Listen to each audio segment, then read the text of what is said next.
Asian cup বাছাইয়ে ভারতের বিপক্ষে high voltage match, লাল সবুজের জার্সিতে হামজা চৌধুরীর অভিষেক, সৌদি আরবে প্রস্তুতি ক্যাম্প।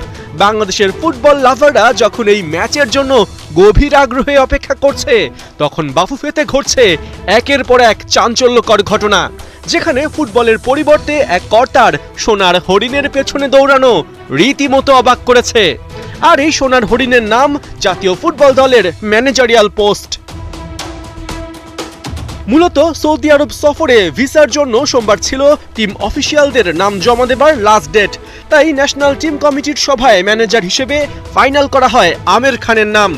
তবে ওই সভায় উপস্থিত 5 জনের সাথে কথা বলে খেলাযোগ 2 জনের মারফত জানতে পেরেছে এই ম্যানেজার পোস্টের জন্য সভায় উঠে পড়ে লেগেছিলেন বাফুফে সদস্য সত্যজিৎ দাস রূপু।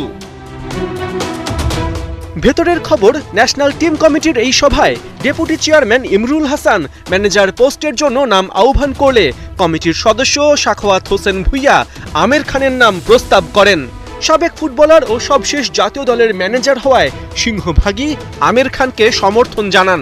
তবে বেঁকে বসেন সত্যজিৎ দাস রূপু।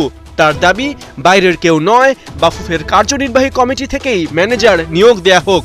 পরোক্ষভাবে নিজেকে জাহির করতে দিতে থাকেন একের পর এক যুক্তি। জানা গেছে, আবাহনীর এই বিতর্কিত কর্তার জোড়াজুড়িতে এক পর্যায়ে মিটিংয়ে যুক্ত হন বাফুফে সভাপতি তাবিত আওয়াল। সে সময় সত্যজিৎ দাস রূপুর আবদারের বিপরীতে বাফুফে প্রেসিডেন্ট জানান, ম্যানেজার হবে চুক্তিভিত্তিক, তিনি কাজ করবেন একজন ইসি মেম্বারের অধীনে। অন্যদিকে ইসি মেম্বাররা হয় টিম লিডার কিংবা অবজারভার হয়ে বস রোল প্লে করবেন। সেখানে একজন ইসি মেম্বার হয়ে সত্যজিৎ দাস রূপুর ম্যানেজার হওয়া মানায় না। এ সময় সত্যজিৎ দাস রূপু যুক্তি দেখান, একজন ম্যানেজারের কাছে থাকে মাত্র $500। অ্যামাউন্ট ছোট হওয়ায় আর্থিক বিষয় নিয়ে অনিয়মের সুযোগ নেই। অবশ্য বাফুফে সভাপতি দ্রুতই এই যুক্তি খারিজ করে দেন। বলেন, সফর শেষে ম্যানেজারকে শুধু ওই $500 নয়, আরো অনেক হিসাব নিকাশি কমিটির কাছে জমা দিতে হয়। সেখানে একজন ইসি মেম্বারই যদি ম্যানেজার হন, তবে সেটা বেমানান হয়। পাশাপাশি কমিটির জন্য তাকে জবাবদিহির আওতায় আনা হয়ে ওঠে বিব্রতকর। জানা গেছে, সত্যজিৎ দাস রূপুর এমন অযৌক্তিক আবদারে এক পর্যায়ে কিছুটা বিরক্ত হয়েই তাকে প্রাইভেটলি এসব কথা বলার পরামর্শ দেন তাবিত আওয়াল।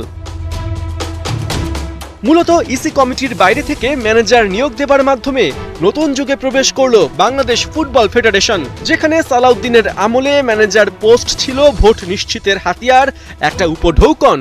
সেখানে তাবিত আওয়াল ও ইমরুল হাসানরা এই রীতি থেকে বেরিয়ে এই পোস্টকে করলেন